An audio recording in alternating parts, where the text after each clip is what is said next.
गुस्सा बहुत आता है तो एक बार ये कहानी अवश्य पढ़ें। ये कहानी है श्याम नाम के लड़के की, जिसका एक परिवार था, अच्छी नौकरी थी और एक बेहतर ज़िंदगी भी। कुछ समय बाद श्याम की शादी हो गई, बच्चे हो गए, परिवार बढ़ गया और साथ ही श्याम के ऊपर जिम्मेदारियां भी आ गईं। धीरे धीरे श्याम अपनी जिम्मेदारियों और घर की ज़रूरतें पूरी करने के दबाव में बहुत चिड़चिड़ा सा हो गया। आज के समय में भी ज़्यादातर लोगों की यही समस्या है। लड़का हो या लड़की, परिवार, नौकरी और जिम्मेदारियों का बोझ हमें चिड़चिड़ा और गुस्सैल बना रहा है। समय के साथ साथ श्याम चिड़चिड़ापन गुस्से में बदलने लगा। ऑफिस में कभी कोई गलती कर देता तो श्याम उससे बहुत खरी खोटी सुना देता था। घर में छोटी छोटी बातों पर बच्चों से गुस्सा करने लगा। उसका गुस्सा कभी बच्चों पर निकलता तो कभी पत्नी पर। इस उसकी इस गुस्से की वजह से घर का माहौल बहुत बिगड़ गया था। परिवार वाले उससे कुछ भी कहने में भी डरते थे। कब किस बात पर उसे गुस्सा आ जाए, ये सोचकर उन्होंने उसे बात करने भी कम कर दिया। हर बात पर गुस्सा करने की आदत से श्याम खुद भी परेशान था और अपनी इस समस्या से छुटकारा पाना चाहता था। लेकिन हालात अक्सर ऐसे बन जाते कि न चाह कर भी श्याम को गुस्सा आ जाता था। एक दिन श्याम घर पर अकेला था। परिवार के लोग बाहर गए हुए थे। दिन के समय दरवाजे की घंटी बजी और श्याम ने दरवाज़ा खोला तो देखा सामने एक साधु खड़ा है। बिना कुछ सोचे समझे श्याम गुस्से में बोला, मेरे पास तुम्हें देने को कुछ नहीं है, यहाँ से निकल जाओ। साधु शांत रहे और बोले, बिना वजह इतना गुस्सा? मैं यहाँ तुझसे कुछ मांगने नहीं आया हूँ, बस एक पता पूछना था। लेकिन तुम्हारे व्यवहार को देखकर नहीं लगता कि तुम ये भी बताओगे। साधु की बात सुनकर श्याम चुप हो गया और बोला, महाराज, मुझे गुस्सा बहुत जल्दी आ जाता है और चाह कर भी मैं अपने गुस्से पर काबू नहीं कर पाता। अगर आपके पास गुस्से को कम करने का कोई तरीका है तो मुझे बताने की कृपा करें। श्याम की बात सुनकर साधु ने अपनी थैली में से एक छोटी सी शीशी निकाली और श्याम को देते हुए बोले, इस शीशी के अंदर गुस्से को काबू में लाने की दवा है। अगली बार जब भी तुम्हें गुस्सा आए और तुम कुछ बोलने लगो तो उसी समय इस शीशी से एक ढक्कन दवा निकाल कर अपने मुंह में डाल लेना और 15 मिनट तक अपने मुंह में ही रखना। अगर उस बीच कुछ बोलोगे तो दवा का असर नहीं होगा। साधु की बात मानकर श्याम ने वो दवा अपने पास रख ली और अब जब भी उसे गुस्सा आता तो वो गुस्से में कुछ बोलने से पहले दवा मुंह में डाल लेता।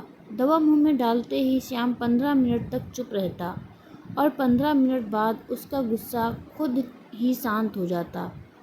श्याम लगातार ऐसा करता रहा और 10 दिनों के अंदर ही श्याम का गुस्सा कम होने लगा और बात बात पर गुस्सा करने की आदत भी छूट गई। कुछ दिन बाद श्याम को रास्ते में वो साधु फिर से मिल गया। उन्हें देखते ही श्याम ने प्रणाम किया और बोला, महाराज, आपकी दवा ने अपना असर दिखा दिया और मेरा गुस्सा करने की आदत भी छूट गई। मेरे ऑफिस और मेरे घर का माहौल भी अब शांत हो गया है। मेरा चिड़चिड़ापन भी अब खत्म हो गया है। श्याम की बात सुनकर साधु ने मुस्कुराते हुए कहा, वह कोई दवा नहीं थी, उस शीशी में तो बस पानी भरा हुआ था। गुस्से का इलाज दवा नहीं बल्कि तुम्हारा चुप रहना था। गुस्से का इलाज हम किसी दवा से नहीं कर सकते। उसका इलाज केवल शांत रहकर ही किया जा सकता है। जब भी हमें गुस्सा आता है तो हम उल्टा सीधा बोलने लगते हैं या फिर बहस करने लगते हैं और ऐसे में हमारा गुस्सा और भी बढ़ जाता है। लेकिन इसके विपरीत अगर हम खुद को शांत कर लें और थोड़ा देर चुप हो जाएं, तो गुस्सा अपने आप ही दूर हो जाता है। यही तुम्हारे साथ भी हुआ। गुस्से का इलाज सिर्फ शांत मन है। इस कहानी से आप ये तो जान गए होंगे कि किस तरह हम अपने गुस्से को शांत कर सकते हैं। ज़्यादा गुस्सा आना या बात बात पर गुस्सा करना हमारे लिए नुकसानदायक ही होता है। गुस्से में इंसान वो काम भी कर जाता है जो उसे नहीं करना चाहिए। ऐसी बातें बोल जाता है जो उसे नहीं बोलनी चाहिए। इसीलिए यदि आपको भी ये लगता है कि आप कई बार छोटी छोटी चीज़ों को लेकर ज़्यादा गुस्सा करते हैं तो खुद को शांत करना सीखें। दूसरों की छोटी छोटी गलतियों को नज़रअंदाज करना सीखें। घर, परिवार और ऑफिस में कभी कभी ऐसी बातें हो जाती हैं जिनकी वजह से हमें गुस्सा आ जाता है। ऐसे में जब भी कुछ ऐसी बात हो तो एकदम से रिएक्ट करने के बजाय थोड़ा सा रुक जाएं और चीखने चिल्लाने के बजाय शांत मन से उस बात को समझने की कोशिश करें और फिर दूसरे को समझाएं। गुस्से में अगर आप कुछ सुझाव भी देंगे तो वो किसी काम का नहीं आएगा। इसीलिए सबसे पहले खुद को शांत करें और उसके बाद निर्णय लें।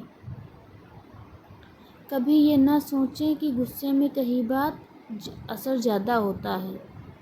भले सामने वाला एक बार आपका गुस्सा झेल ले, लेकिन बार बार आप सामने वाले पर गुस्सा होंगे तो वो या तो आपकी बात का उल्टा जवाब देने लग जाएगा, या आपसे बात करना ही छोड़ देगा, या फिर आपको ज़्यादा मुँह ही नहीं लगाएगा। इसीलिए लोगों को गुस्सा दिलाने के बजाय प्यार दिखाएं ताकि आपके रिश्ते बेहतर बने रहें और आपका कोई भी काम ना बिगड़े। आपको यह कहानी कैसी लगी हमें कमेंट में ज़रूर बताएं। मिलते हैं अगली कहानी में। धन्यवाद।